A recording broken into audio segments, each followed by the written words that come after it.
Now, after you. Yes, it's hard for a lot of people to imagine having to undergo one life-saving operation.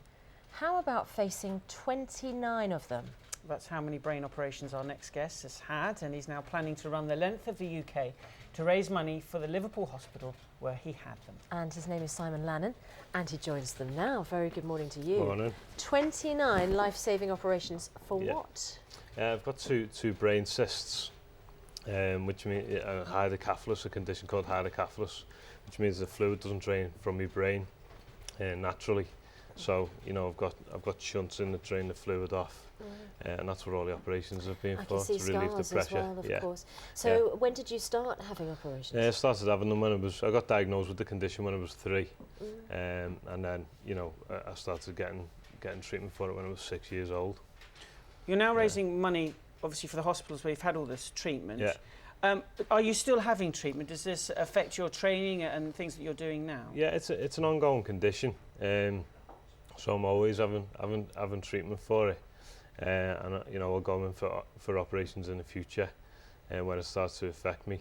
But you know, it's just an ongoing thing, and it does affect me. But you know, keeping fit and keeping healthy, you know, helps me. Now that's interesting, because keeping fit, actually, you might think, goodness me, facing all those life-saving operations, you might just want to have a rest the rest of the time. But have you found that keeping fit has actually helped you get through all that? Totally. I mean, when I was 17, I put on a lot of weight after a big operation that I had, and you know, low self-esteem and all that type of stuff. Post-operative depression, but that's when I started running and started keeping fit, and it helped me get through the you know, it literally had a mental effect. Get through it all, yeah.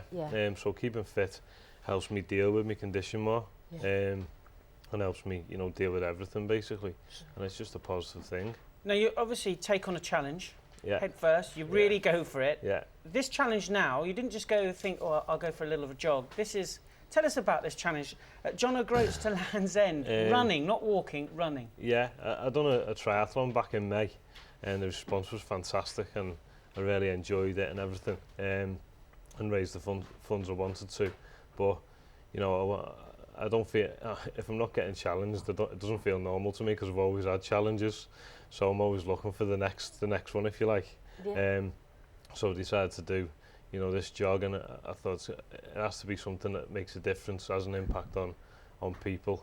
This jog, and raises a lot of funds. Love the way to describe it as a jog. How much money are you hoping to raise? £60,000. And how long will it take you, do you think? It's going to take, I'm going to average 10 to 15 miles a day. So it's going to take anything between 8 and 12 weeks. That is brilliant. I should imagine. And you are a real inspiration for people who are trying to keep fit. Yeah, well, the response I've had, you know, in the past couple of days, just from being on the news and the websites and everything, the response has been fantastic. So. Well, very good luck to you, and I'm sure we'll speak to you again before you do it, and almost certainly after you've done it. Simon Lannon, thank you very much for your company this morning. All right, thank you. Well, he's an inspiration to all of us, isn't he? Isn't he? More news after 8 o'clock. Stay with us.